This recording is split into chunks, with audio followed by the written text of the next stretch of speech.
tenho que ser rigoroso no meu processo de brainstorm. Como é que eu faço o brainstorm na minha organização?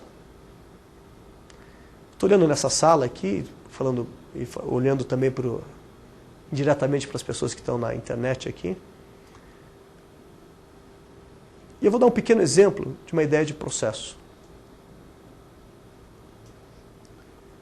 Com que frequência a sua organização tem um processo de brainstorm? Quem acha que brainstorm é importante para gerar ideias? Se eu perguntar aqui nessa sala e outras, provavelmente muita gente vai levantar a mão. Ok. Se é importante, por que raramente é feito? Não, porque a gente tem que cuidar da operação. Eu não tenho tempo para fazer o brainstorm. Olha que interessante, porque eu tenho que preencher a ficha de reembolso aqui. Porque eu não tenho um processo que crie um tempo para que o brainstorm ocorra. Para que as ideias de fora eu estou usando o brainstorm como um pequeno exemplo de uma etapa do processo de inovação. Eu falo assim, daí chega o presidente da empresa e fala, vocês têm que sair da empresa, vocês têm que falar com os fornecedores, vocês têm que falar com o mercado, vocês têm que trazer ideias de outros setores. Sim, mas em que medida que o nosso processo de gestão estimula ou cria um espaço para que as pessoas de fato façam isso? Se eu tenho um bom processo de inovação, eu posso criar toda segunda-feira, das 8 às 10 da manhã, dentro do meu processo de inovação, eu vou ter um brainstorm temático relacionado ao nosso eixo estratégico XPTO. Isso é ter um processo. Isso não quer dizer que o brainstorm precisa ser um negócio burocrático, enfim. Existem brainstorms mal feitos, bem feitos, tem metodologia associada a brainstorms. Eu quero aprender com o mercado. Eu quero que vocês, funcionários, olhem para os nossos clientes. Daí o cara vai lá e pega uma foto do cliente e fica olhando para o cliente. Não, mas se eu tenho um processo de inovação para aprender com os clientes, aprender com os não clientes, eu preciso ter maneiras sistemáticas, deliberadas, de ouvi-lo, de percebê-lo, de interagir com ele.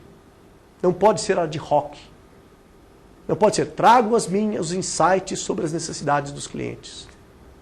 Eu preciso dizer quem vai fazer isso, com que frequência. Gente, eu estou pegando um pequeno pedacinho do início de um processo de inovação. Eu preciso saber o que está acontecendo no mundo, na minha indústria.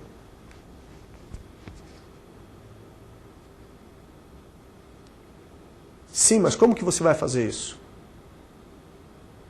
Não, tem internet. Você não tem internet em casa? Quais são os mecanismos que eu tenho para perceber, para observar, para aprender sobre o que acontece na minha indústria ao redor do mundo?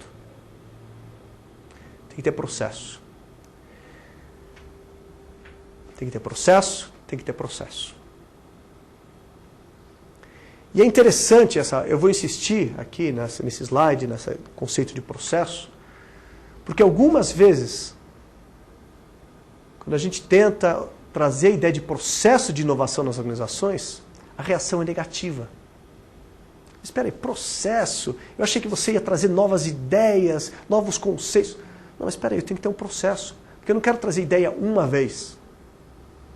Eu tenho que criar um processo para que ele seja repetitivo, para que tenha mecanismos recorrentes de gerar novas ideias, de implementar novas ideias, de apoiar novas ideias. Processo não é inimigo de inovação, é um amigo da inovação. Então, aqui no slide, sintetizando um pouco do que eu acabei de falar, né?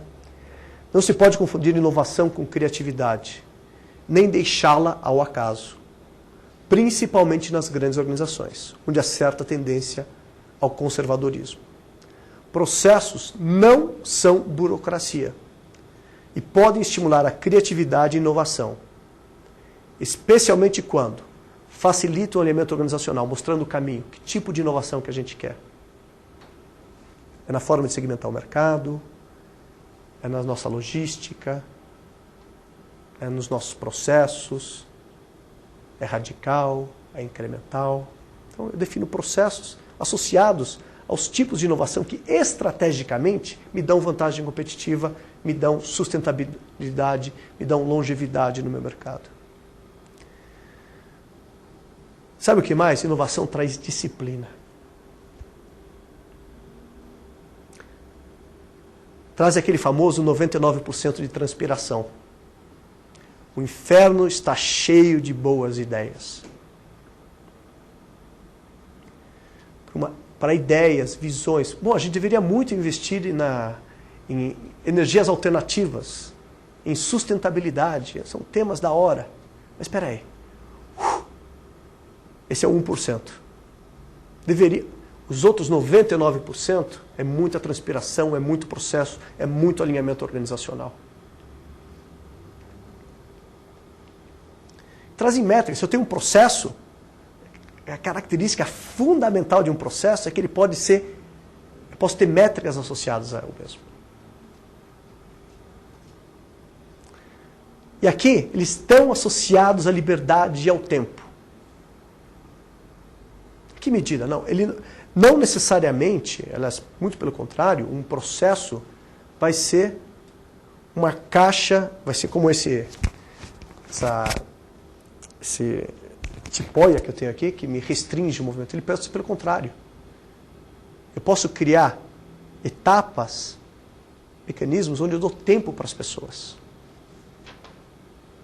Parte do meu processo é, bom, aqui, nessa fase, eu vou te dar tempo para pensar. Nessa outra fase, eu vou te dar tempo para pesquisar. É uma forma de alocação de tempo e liberdade e autonomia. Para que as pessoas não se sintam culpadas. Porque se elas estiverem dedicando tempo para a inovação, e alguém fala, mas espera aí, por que você está fazendo isso? Não, porque eu estou no processo de inovação, nessa fase, e essa é uma fase que eu preciso de tempo. O tempo é o recurso, não sei se é o mais escasso, mas é um dos mais escassos para a inovação. Eu preciso de tempo para as ideias maturarem. Eu preciso de tempo para gerar insights. Só que a organização precisa de um processo para que as pessoas que se envolvam com isso ganhem esse tempo.